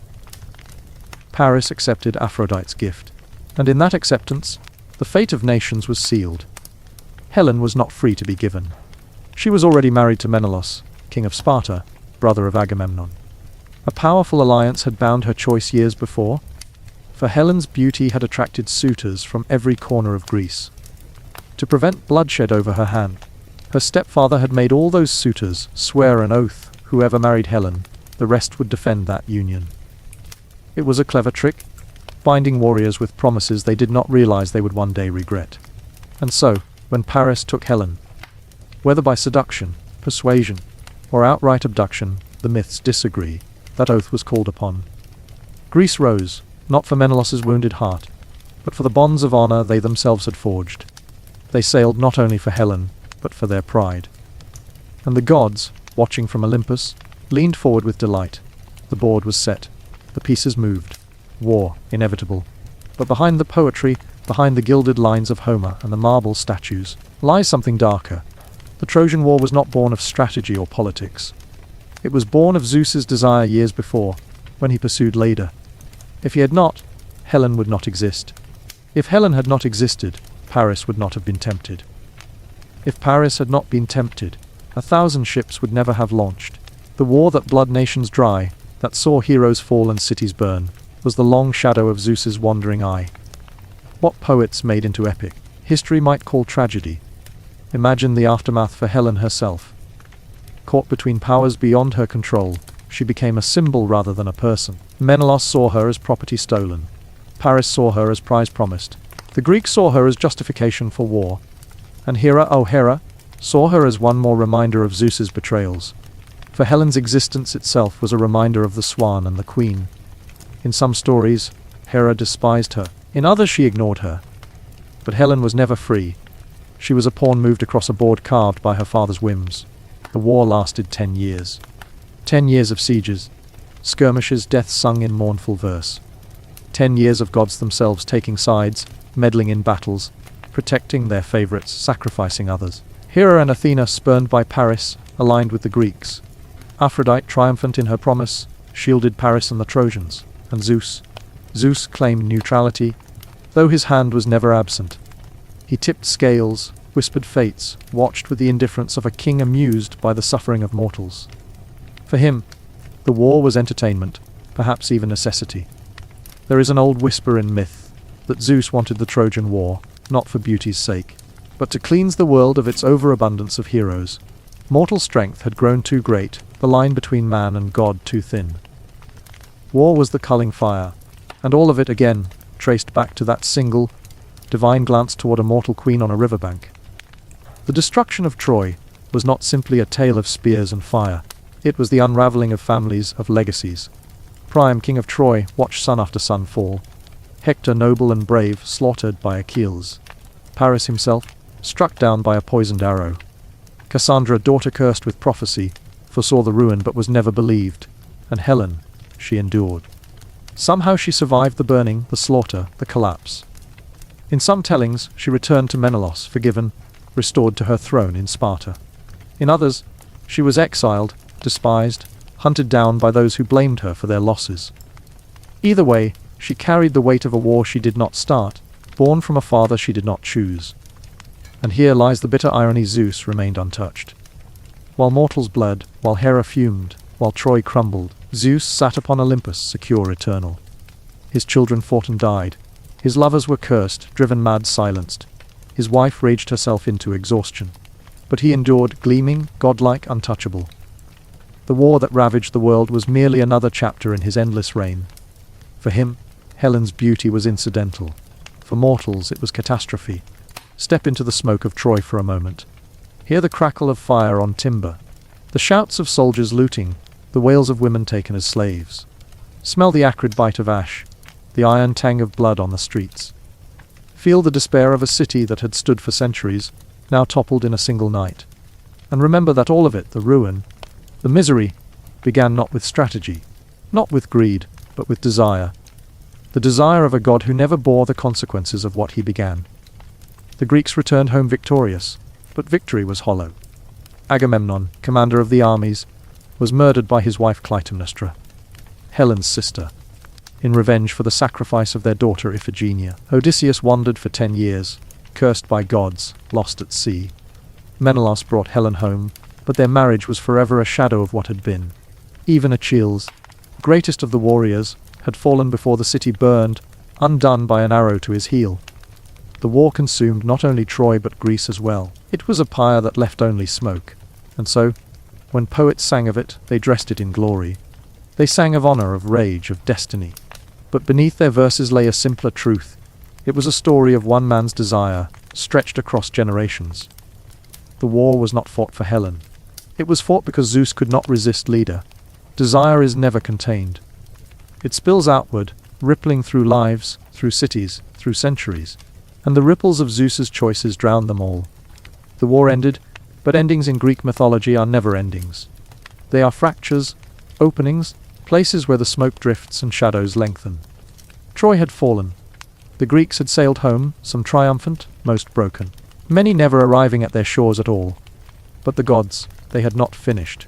Gods rarely finish. They leave threads dangling, curses festering, families bleeding across generations. And almost always, those threads led back to Zeus. Because what is power, if not the ability to sow seeds, and let others reap them? Zeus's legacy was not just in thunderbolts or golden thrones. It was in the tangled lineages of mortals who carried divine blood like a double-edged sword. They inherited strength, beauty, cleverness, but also doom. For every gift Zeus bestowed, he embedded a curse. He gave sons invincible armor but brittle fates. He gave daughters extraordinary beauty, but turned them into symbols rather than people. He scattered his children across the map, and in doing so, scattered ruin. Step into the halls of Mycenae after Troy's fall, and the first sound you hear is not celebration but a scream. Agamemnon has returned from the war, weary, triumphant, carrying Cassandra, the Trojan princess cursed to speak truth and never be believed. His wife, Clytemnestra, greets him with false sweetness. She has waited 10 years, not with longing, but with rage. For before the war, Agamemnon had sacrificed their daughter, Iphigenia, to appease Artemis. Her father's hand raised against his child, in the name of favorable winds for war. Clytemnestra never forgot. She waited, sharpening her hatred as one sharpens a blade. And when Agamemnon returned, she welcomed him into a bath scented with oils, wrapped him in cloths, and struck him down with an axe. Cassandra too was killed, her prophecies silenced forever, and the cycle of blood in Zeus's grandchildren tightened. For Clytemnestra herself was of the line of Tantalus, a house already cursed for crimes against the gods. Zeus, in his throne above, watched as generations tore themselves apart, and perhaps he smiled. Across the seas Odysseus wandered.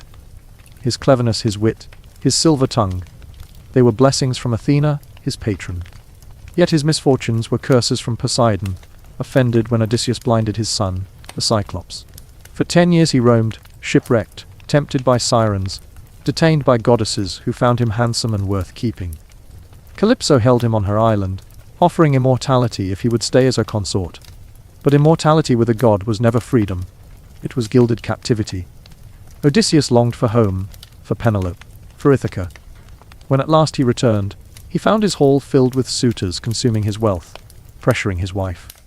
His vengeance was swift and bloody. Arrows through throats, spears in bellies, a massacre disguised as justice. But peace eluded him. For what is peace? when the gods toy with your fate like children tossing dice. And what of Helen, the woman around whom this web had spun? In Sparta she returned to her throne, beside Menelaus, as if nothing had happened. Some said she was forgiven, some said she was hated, some said she died in Egypt, replaced by a phantom sent by Hera. Others claimed she wandered eternally, never finding rest. For Helen was never Helen to herself. She was always Helen to others. A prize, a justification, a weapon. Even in survival, she was not free. She was the daughter of Zeus, after all, and freedom was not something Zeus's children often enjoyed. Zeus's lineage sprawled, branching like a tree fed by lightning. Each branch bore fruit, ripe with both greatness and doom. Consider Heracles, the most famous of Zeus's sons. Born of yet another seduction, his life was strength personified. He strangled serpents as a baby, slew monsters that terrified nations, and performed labors that tested the limits of human endurance. Yet his very name, Heracles, meant glory of Hera. Irony carved into syllables, for Hera despised him. She tormented him with madness, drove him to kill his own children, forced him into servitude. His labors were both punishment and redemption, but redemption never truly came. In the end, Heracles was undone not by beasts, but by love twisted into poison. His wife, deceived, gave him a tunic soaked in blood she believed would bind his fidelity. Instead, it burned him alive. He built his own pyre, climbed upon it, and died screaming.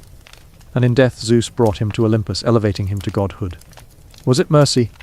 Or was it the final cruelty, binding him forever to the family that had destroyed him? Perseus too was Zeus's son, born of Danag, whom Zeus visited as a golden shower. A form, by the way, that historians and comedians alike have never allowed us to forget. Perseus was destined to slay Medusa, the Gorgon whose gaze turned men to stone. Armed with gifts from gods, winged sandals, a mirrored shield, he triumphed. He rescued Andromeda, founded dynasties, became ancestor to heroes. But the curse lingered, for though he slew monsters, he could not escape prophecy. He was fated to kill his own grandfather, Acrisius, and so he did, accidentally, with a discus at a games. His bloodline, too, carried both greatness and grief. And if one traces the branches far enough, one finds that Perseus's descendants include Heracles, and through tangled lines, even the kings who fought at Troy.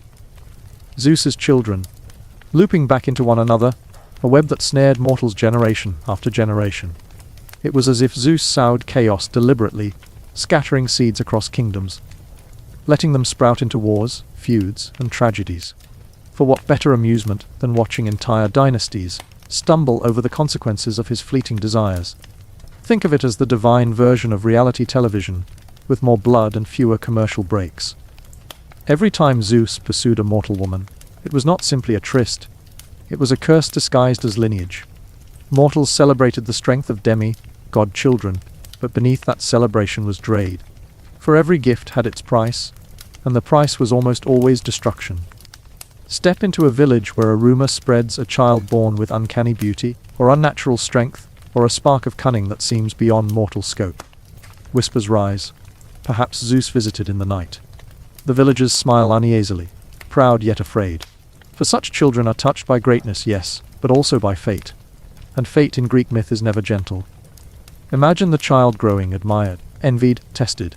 Perhaps they rise to power, lead armies, slay beasts. But always, there is a shadow, a prophecy, a whisper of doom. The villagers knew it. The poets knew it, and Zeus, he knew it too. But he never cared. And still, Hera endured.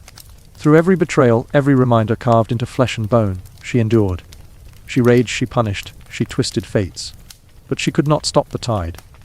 For every time she stamped out one flame, Zeus lit another. Heracles tormented, Perseus entangled, Helen cursed. Hera struck them, yes, but striking them was like trying to strike lightning itself. The bolt always came again, somewhere else, burning another life. And perhaps that was the cruelest truth of all. The Queen of Gods was as much a prisoner of Zeus's desires as any mortal he pursued. Her fury was unending, because her humiliation was unending. The Greeks themselves began to sense it. They told these stories not only to explain their world, but to warn themselves of it. To be too close to the gods was dangerous. To carry divine blood was both privilege and poison. To be desired by Zeus was to be marked. Look through the myths, and you see a pattern of fear disguised as reverence.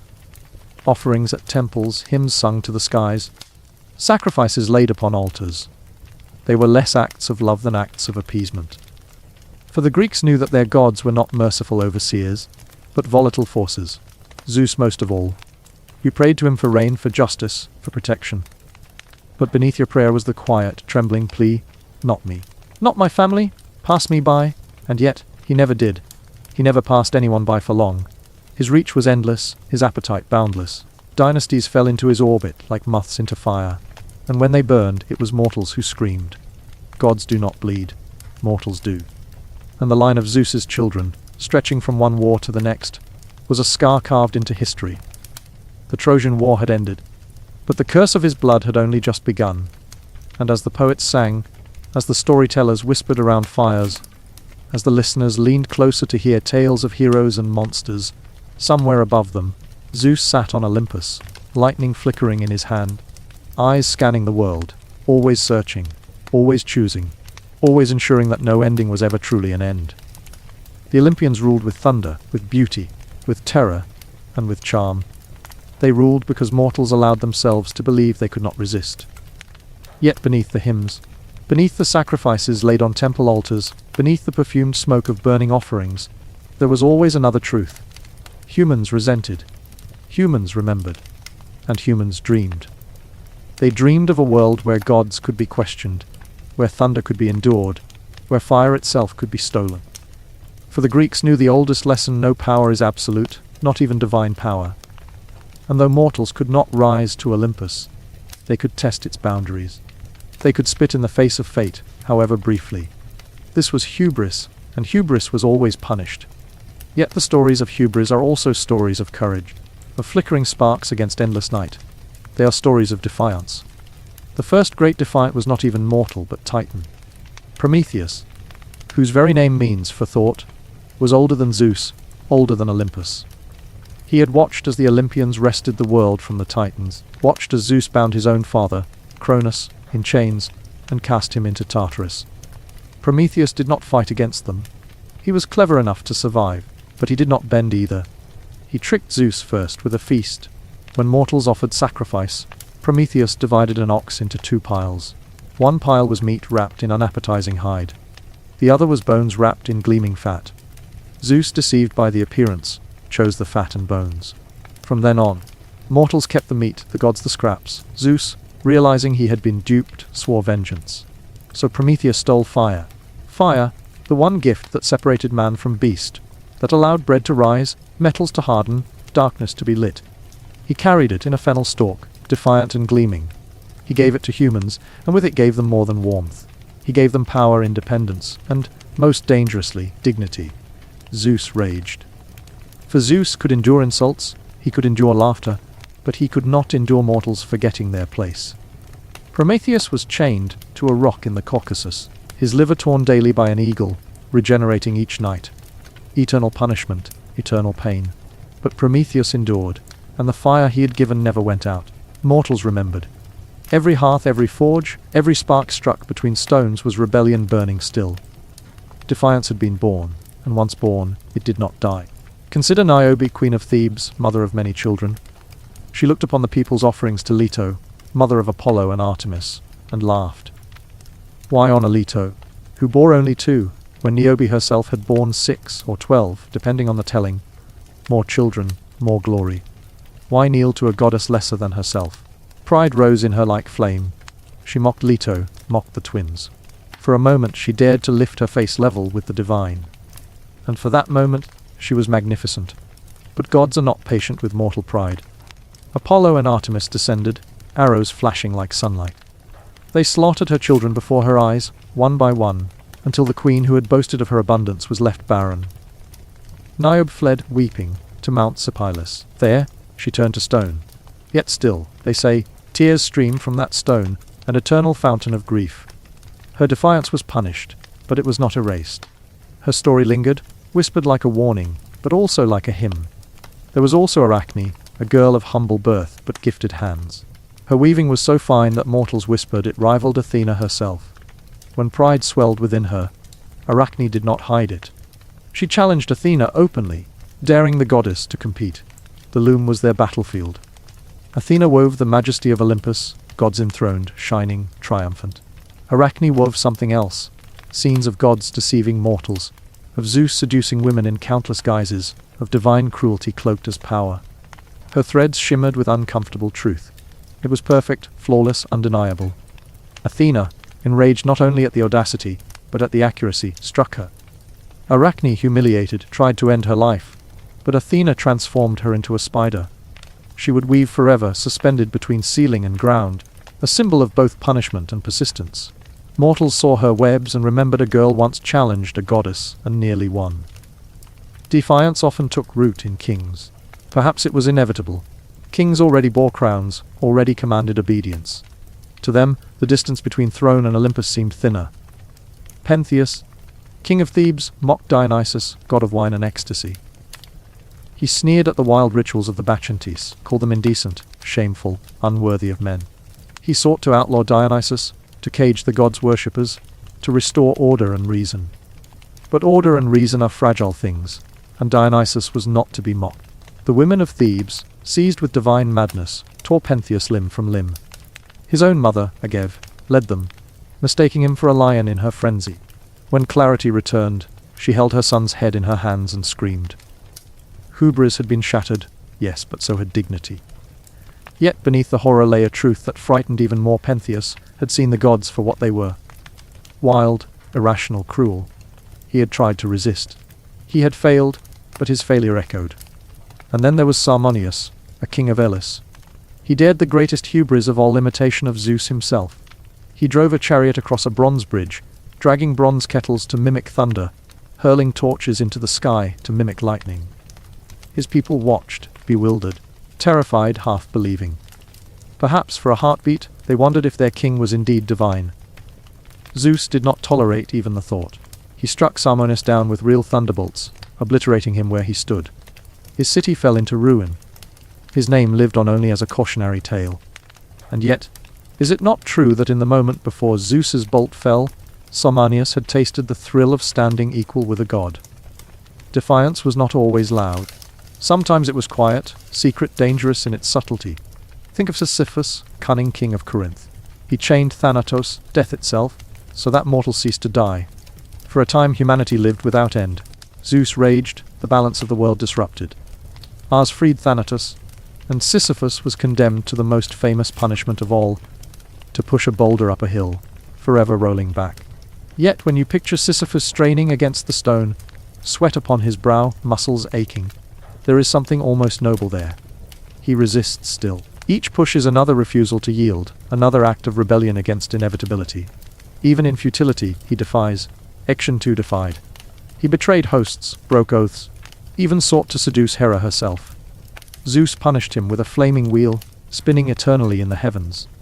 Yet even as he burned, even as he turned endlessly, the whisper remained: a mortal dared to desire a queen of gods. Punishment eternal, but defiance eternal as well. And Tantalus, grandfather of cursed Atreus, ancestor of Agamemnon, was punished not for worship, but for contempt. He invited the gods to a feast and, to test them, served them his own son boiled in a stew. The gods recoiled in horror, restored the child, but condemned Tantalus to eternal hunger and thirst. He stood forever beneath fruit that withdrew from his grasp, water that receded from his lips. Yet in that endless torment lies a chilling truth. He had dared to treat gods not as untouchable, but as guests at his table, subject to his experiment. Madness, yes. Hubris, certainly. But also defiance. These stories all end the same way, with punishment. The gods crush, humiliate, annihilate. Mortals bleed, weep, and vanish into legend. Yet why, then, do the stories not vanish with them? Why do the Greeks retell them, carve them into pottery, sing them in halls, whisper them into the ears of children? It is because the punishment is not the whole story. The act of defiance itself was the story. Mortals were powerless, but they were not silent. And sometimes, even a scream against the thunder is enough to echo. It is worth pausing to consider the Greeks themselves, sitting in the shadow of temples, hearing these tales. What did they feel? Fear, yes, at the consequences, but also, perhaps, a hidden thrill. For the gods were immortal, unchanging, forever enthroned. Mortals were brief candles, quick to burn out. And yet, mortals dared. For one heartbeat, Niobe believed herself greater than Leto. For one heartbeat, Arachne wove truth into the fabric of the world. For one heartbeat, Samoneus thundered like Zeus. Those heartbeats did not last, but they existed, and that was enough. Zeus ruled, but his rule was never without cracks. Each act of defiance, each whisper of hubris, widened those cracks. They never shattered Olympus, but they reminded the Greeks that the gods were not absolute. For what is a god without worshippers? What is thunder if no one cowers?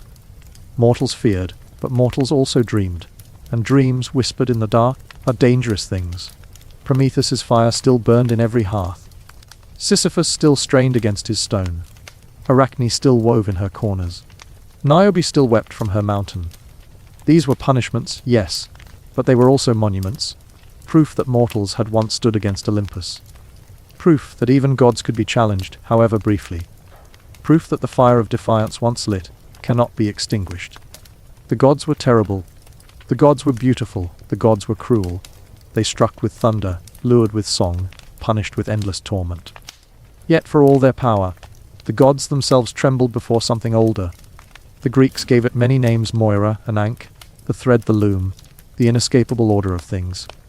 It was fate. Zeus himself could not undo what the fates decreed. He could delay, disguise, bend, but not break. If the gods stood above mortals, the fates stood above gods.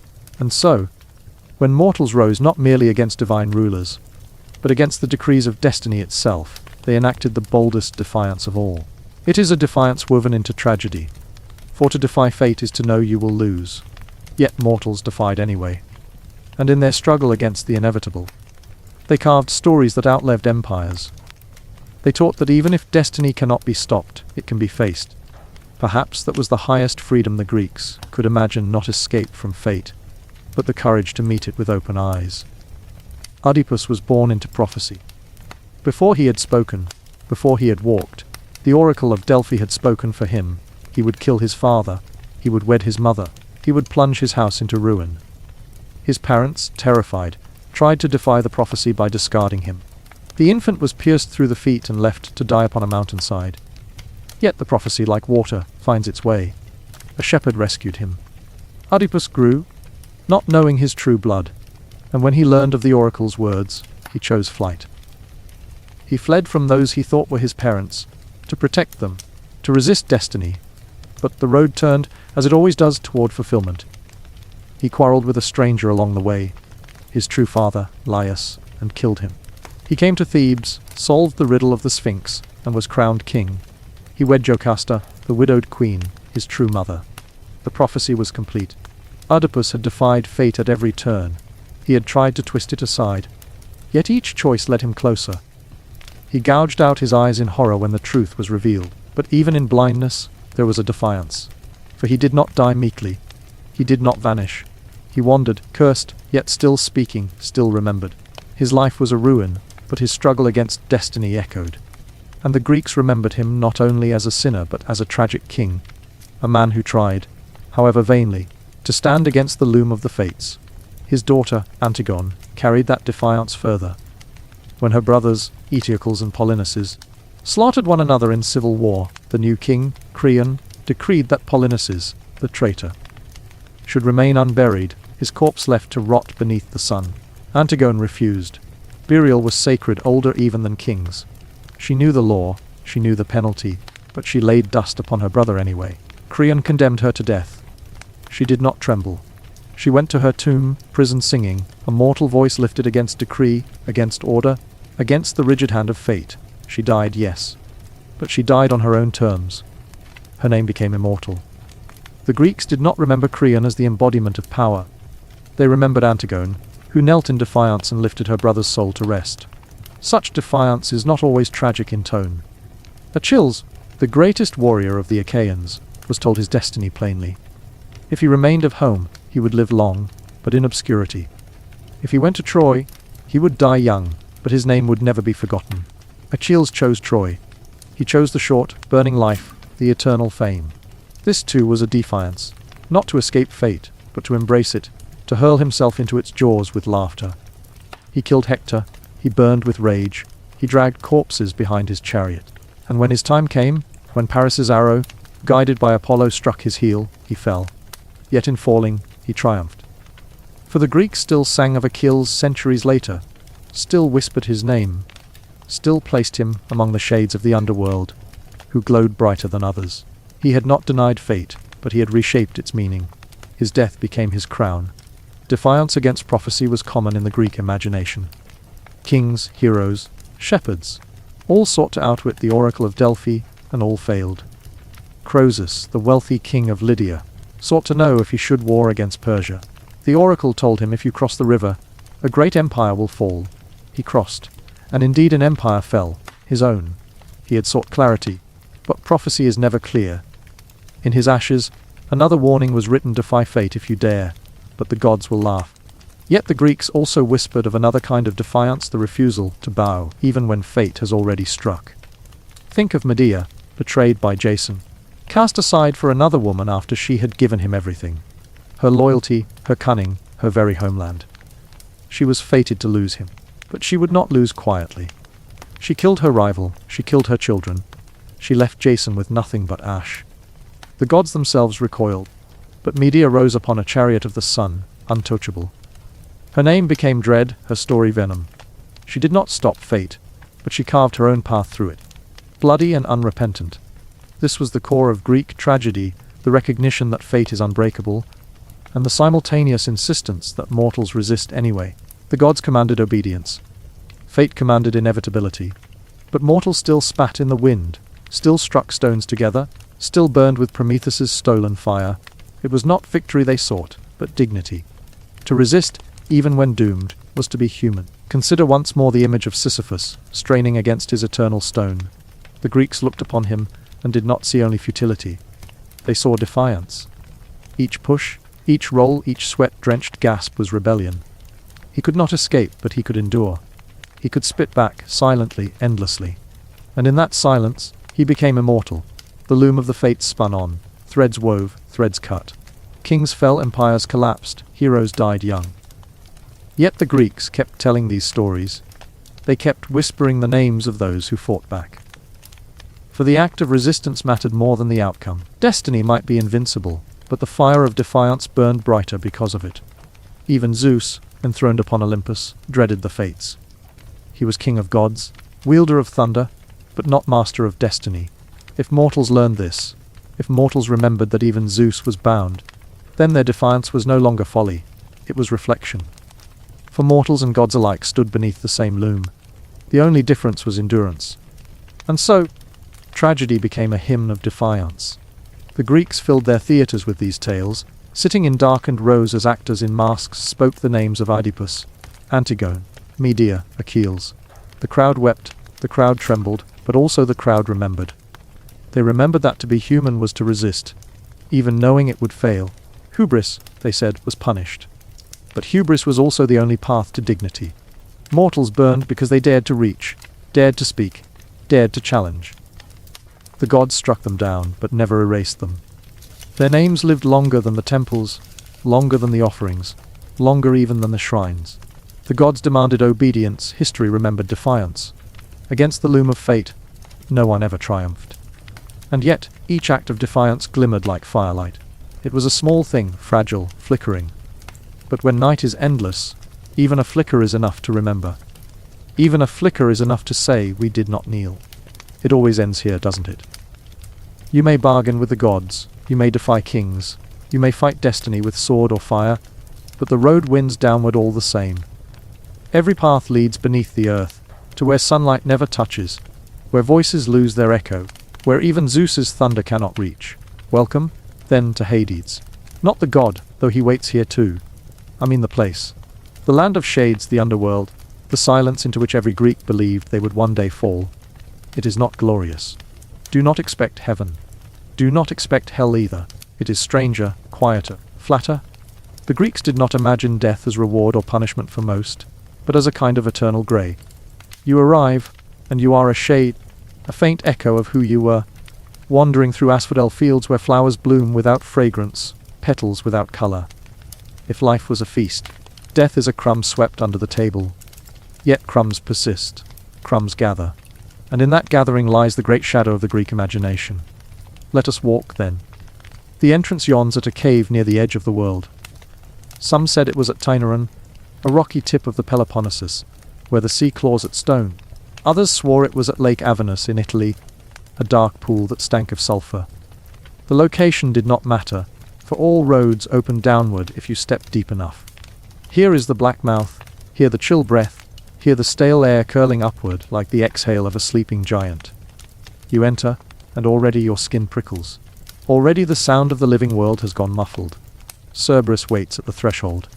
3 heads, each snapping, each snarling, each drooling strings of fire, hot saliva that hiss when they strike the ground. His claws are like plows. His breath smells of charred meat. Yet he is not mindless. He does not lunge immediately. He knows who belongs here and who does not. If you are dead, he lets you shuffle past. If you are alive, well, that is another matter. Heroes sometimes braved him. Orpheus lulled him with music. Hercules wrestled him. Aeneas bribed him with honey cakes. You? Best to step carefully and hope he finds you unappetizing. Inside, the first sound is water. The rivers of Hades are not 1 but 5, each binding the land in coils. The Styx, black and hateful, by which gods themselves swore oaths they dared not break. The Lethe, the river of forgetting, where souls drank and lost their memories. The Acheron, river of woe, churning with the tears of the dead. The Phlegethon, river of fire, glowing red as molten veins. And the Cocytus, river of lamentation, swollen with endless sobbing. The rivers twine like veins around the underworld, and you must cross one to enter fully. Here waits Charon, the ferryman. Cloaked, hooded, lips thin, eyes patient as stone. He holds out his hand, not for greeting, but for payment. A coin and obol must be placed in his palm. The Greeks buried their dead with coins beneath the tongue, or upon the eyes for this very reason. Without payment, the soul lingers at the shore, restless, moaning, unable to cross. You can almost hear them now, the thin whines of the coinless dead, begging for passage they will never earn. Charon does not haggle. He does not speak. He takes your coin, taps it once against the prow, and you climb into his skiff. The water makes no ripple. The boat makes no sound. When you land upon the opposite shore, there is no ceremony. No herald announces you. The ground crunches beneath your steps, dust upon dust. The sky above is a low roof, grey without clouds, dim without stars. The air has weight, as though each breath you take is borrowed. And around you drift the shades, pale thin, their faces blurred like wax left too close to fire. They move without urgency, without destination, endlessly circling. You could call to them, but they would answer faintly, as though through water. These are the ordinary dead, the vast majority, the forgotten. They are not punished, they are not rewarded. They simply are. And yet, not all shades are alike. Some places in Hades gleam brighter, others darker. To the right lies the meadows of Asphodel. Endless and monotonous, the realm of the average dead. Farmers, merchants, children, they all drift here. To the left, deeper, lies Tartarus, the pit. Here are the punished, the enemies of the gods, the titans shackled with chains hotter than flame, the liars, the oath breakers, the hubristic. It is less a place than a falling. An abyss beneath the abyss, guarded by walls of bronze, encircled by night itself. But straight ahead, faintly glowing, lies Elysium. Rare, reserved for heroes, for poets, for those touched by divine favor. It is green. It is golden. It is what the Greeks imagined as the closest thing to bliss. Gentle breezes, games of wrestling and music, feasts unending. Here Achilles reclines, laughing still. Though he once told Odysseus he would rather be a slave among the living than a king among the dead. The Elysian fields are sweet, but they are still shadows. You cannot eat the grapes, you cannot drink the wine. It is memory, not taste, comfort but never fullness. The underworld has its rulers too.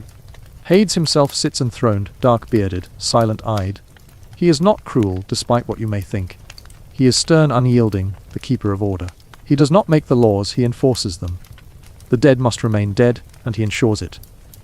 At his side sits Persephone, half queen, half captive. Her fingers always brushing the pomegranate seeds that bound her here. She smiles sometimes. She weeps sometimes. She too is caught between life and death, between spring above and winter below. When she rises, flowers bloom. When she descends, frost returns. She is the rhythm of mortality itself. Punishment in the underworld was never uniform. It was poetic, ironic, personal. Sisyphus pushes his stone endlessly, his defiance becoming his torment. Tantalus stands in a pool parched, while water recedes from his lips, and fruit bends just beyond reach. Ixion, who lusted after Hera, is bound upon a flaming wheel, spinning without rest. The Danaids, 50 sisters who murdered their husbands, must fill leaky jars with water forever, labor without end. These punishments were stories, warnings, reminders. The Greeks did not say every sinner suffered thus, but the famous ones did, the cautionary ones. Those whose names would otherwise tempt imitation. And yet, the most chilling aspect of Hades was not punishment. It was the silence. The endless, muffled, grey drift of the ordinary dead. Heroes were remembered, villains punished, but the countless forgotten, they simply wandered. No feasts. No torments. Just fading, until they were shadows even in memory. That, the Greeks believed, was the truest death. Not the moment when your breath left your lungs, but the moment when no one above remembered your name. It is why they built tombs, why they poured libations, why they spoke of ancestors. To keep names alive, to feed the dead with memory. A man unburied was a man erased. Antigone defied Creon not only from love, but from terror, that her brother's shade would wander hungry and nameless forever. Memory was the thin rope thrown across the Styx, the only thread binding shades to life. So the underworld was not only a place of endings, but a mirror of human fear, of longing, of defiance. Each Greek who imagined it saw their own anxieties, reflected the fear of being forgotten, the fear of endless toil, the fear of God's judgment, the fear of grey nothingness. And in telling these stories, they made peace with them. Or at least, they laughed at them. The way mortals always laugh at their greatest terrors, half trembling, half mocking. You can still walk deeper if you wish. Past the asphodel, past the groves of poplar and willow, down to where the Furies dwell, shrieking and winged, scourgers of oath, breakers and killers. Past the halls of Hades, into the pit of Tartarus, where the Titans howl in chains. Cronus broods there, once king of the cosmos, now gnawing bitterness. Giants writhe beneath crushing mountains, buried for daring to storm Olympus. There is always someone deeper, always someone punished worse. The abyss has no bottom. Or you could walk upward, toward the Elysian glow, where Orpheus strums his lyre in vain, seeking Eurydice once more. The tale repeats forever. He wins her back by song, leads her upward, turns too soon, and she vanishes. A lesson carved into the heart of the underworld, even love cannot outwit its laws. Orpheus knew it, and yet he tried, as all mortals try to make death bend. That trying was his tragedy and his immortality. In the end, Hades is not terror alone. It is the great equalizer. Kings, peasants, warriors, poets, all wander here. Even gods tremble at its borders. For when Zeus swore by the Styx, he bound himself as firmly as any man. When Persephone descends, even the flowers obey. Death was the one law the Greeks believed none could escape. And so, they dressed it with rivers, with ferrymen, with monsters and queens, with punishments and rewards. They gave it form, so they could face it. They gave it story, so they could remember. The silence of Hades is not empty. It is filled with echoes. The shuffle of endless feet, the drip of rivers, the whisper of forgotten names. Listen long enough, and you might hear your own. And if you ask the Greeks what the underworld means, they might shrug and say, it means everything ends, and yet stories remain. The gods may thunder, the fates may weave, but in the end, each mortal walks down this path. And if you are remembered, if your name is still whispered when the asphodel blooms, then you have won a kind of victory, however small. That is the true defiance, not to escape death, for none can, but to echo beyond it.